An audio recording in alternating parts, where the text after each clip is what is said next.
podcast discovery is really hard. My first podcast, Leveling Up, I started that one maybe 11 years ago or so. This is a lot of hard work. People respect it more when they see that more work is being put into it. We've scaled to about 100 million downloads through the two podcasts that we have. And year one, I remember about 3,300 downloads for the year. And then year two was about 14,000 or so. And then year three, maybe 377,000 downloads. So you can see it starting to compound over time. Now we're year 10, year 11 or so, and we're over 100 million downloads. So there's a couple lessons that I want to share from there. The first lesson is to build over time. The magic number is 3 years. 3 years to build an audience, 3 years to build a business. And I found the magic number to always be 3. It takes, year, you're kind of slugging it out. 2 years, 3 years. 3 years is when you're like, oh man, I kind of have something, right? So magic number is 3 years, and don't give up before that. The second thing I would say is you must evolve your content format. And what I mean by that is with the Marketing School podcast, we were doing 5 to 10 minutes an episode for 7 days a week. And we're teaching everything that we knew about marketing. But after 2-3 years of doing that, you've basically shared all your base knowledge, your foundational knowledge. And so you have to evolve. We didn't evolve for another 1-2 years after that. And that's when we started to get bad reviews. It's like, they're saying the same things over and over. And that's where you start to get listener churn and you're not growing as fast as you used to. And so we knew that format became stale and we took a little too long to adjust, but we did adjust eventually. And I would say the format that we have now, where we publish 5 times per week, so Monday through Friday, each episode is 15 to 20 minutes. And the main difference now is that we're reacting to the news cycle. So it's trending topics, and you have 2 operators, 2 marketers that are sharing knowledge. And now we get a lot of text from people saying how much they enjoyed this content. And we can see the unsolicited response rate in YouTube about how much people are enjoying this content. And even right now, we just started another YouTube channel for Marketing School. And there's a lot of people saying, oh my God, I don't know why you're not getting more views. So when you're starting out, look for those unsolicited responses from people, those comments from people. And that is a signal, that's a leading indicator that you're on the right track.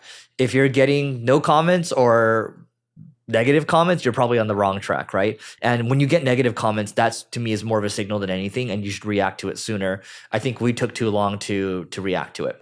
I wanted to take a second to talk about today's sponsor, Ahrefs. Ahrefs is my favorite SEO tool. In fact, we use it at my ad agency, Single Grain, for internal uses and also for clients, and we've been using it for years and years.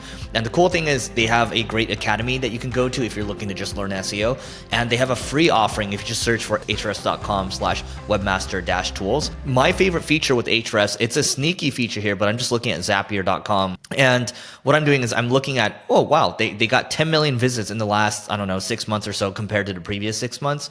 Well, okay, how are they doing it? I can look at their site structure. So if I click on site structure, I can see that their blog has driven the vast majority of it, and it was a plus 5 million change, right?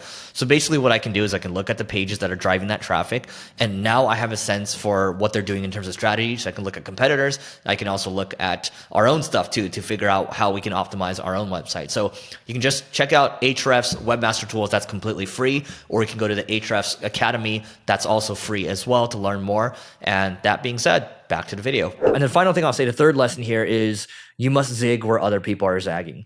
And what I mean by that is my first podcast, Leveling Up, I started that one maybe 11 years ago or so. And that was an interview podcast. And I was interviewing entrepreneurs, but I was focused on marketing. And so that was novel at the time. That was new.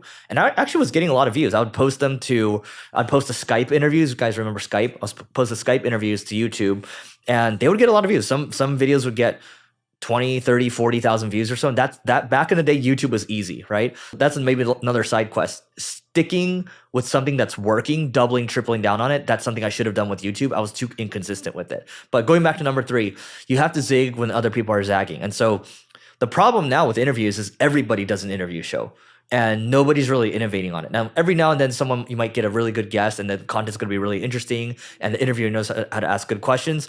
But most of the time, most interviewers don't know how to ask good questions, and everyone's doing interview podcasts. And so, well, then how are you going to stand out in a sea of sameness?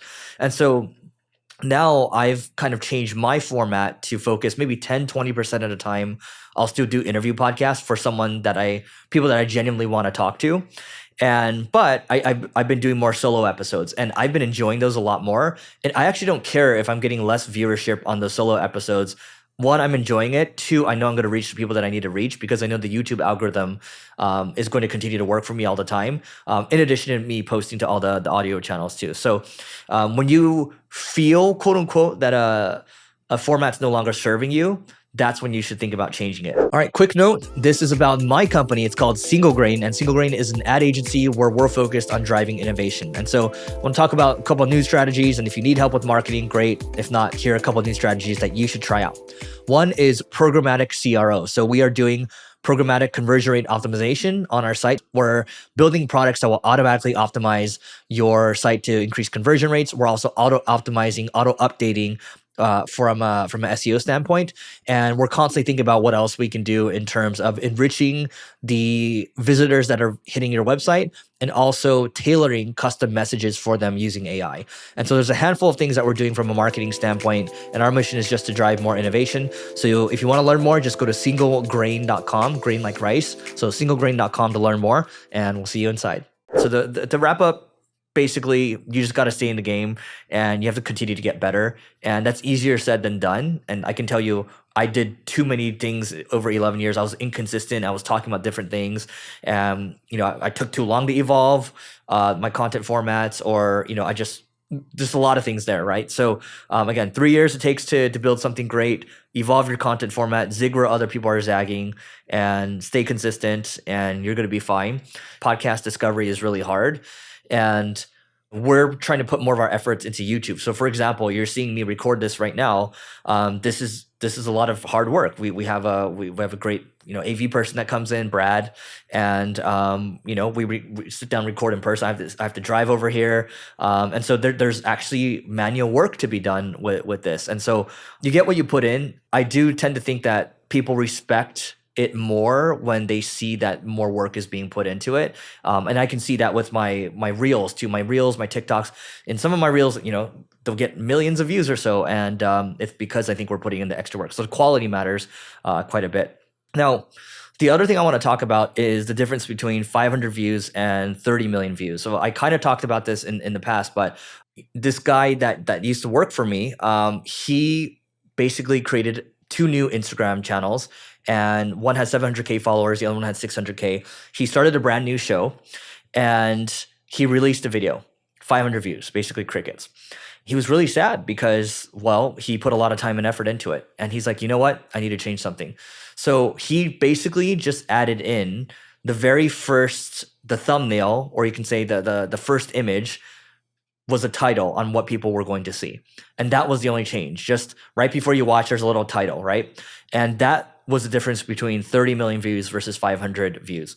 And that makes a big difference. So those of you that are into creating anything, you have to think about your hook.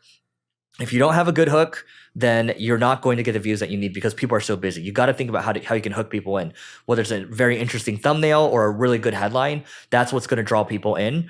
Because it doesn't matter that this is a perfect example of, it doesn't matter how good your content is. 80 cents on the dollar is spent on your headline or your thumbnail or your packaging, right? So when it comes to YouTube, when it comes to TikTok, when it comes to Instagram, you have to think about how you hook people in. And the beauty of organic social now is that you can test how well your organic social videos do. And the ones that do well, you can make them into an ad because it's already proven to work. It's already proven to work with organic social. It's proven itself out there in the wild. So now you can actually put ad dollars to it. And I think that's going to continue to be a really big opportunity, probably for the next 12 months or so, probably going into 2025. And that's how you're going to get more views, right? I got to take a minute to tell you about the Agency Owners Association. This is a peer group for agency owners. Think YPO or EO, but for agency owners. And I just wanted to read you a couple of testimonials. So this first one comes from Carrie, and we asked her, what do you like most about the group? She said, having a group of people to discuss and bounce ideas. The leads are great too. Yes, we share leads in this group as well. This one from Alian, he says, the ability to really post whatever I want and need, and the group responds. Great experienced members, getting a lot of insights from conversations with other members, getting a lot of value from sessions from Eric, getting advice from others as well. And so if you want to grow your agency faster, and you want a peer group to do so, just go to marketingschool.io/agency. This is a group that both Neil and I created, and our hope here is to create a vibrant community of agency owners and do a lot more with it in the future. So again, marketingschool.io/agency, and we'll see you inside. And the other thing too, talking about views, is when you think about LinkedIn now is adding in a For You page, okay? Twitter or X has basically added a For You. I think they've added a For You page, but they're going a lot harder on video. All that to say is when these when these platforms launch new features, you want to go all in on them, right? So we're going to go all in on LinkedIn with the For You page. They're slowly rolling that out right now. And then X is going to get more serious over time as well. And that's what I would say. The other thing I would say too, talking about getting more views, is one thing you can do on your Instagram is you can make everyone on all your followers, you can make them your close friends. And if they become your close friends, that means you're first in line on the stories, right? And this is like a recent hack people are using to grow their follower account. I think someone got 100 million views or something like that. And so that's something that we might consider testing or playing around with, because we're marketers and we want to experiment with things. And we had someone reach out to us that specializes in doing it. So might be interesting to try out. And that's what I would say. So that being said, that's it for this segment.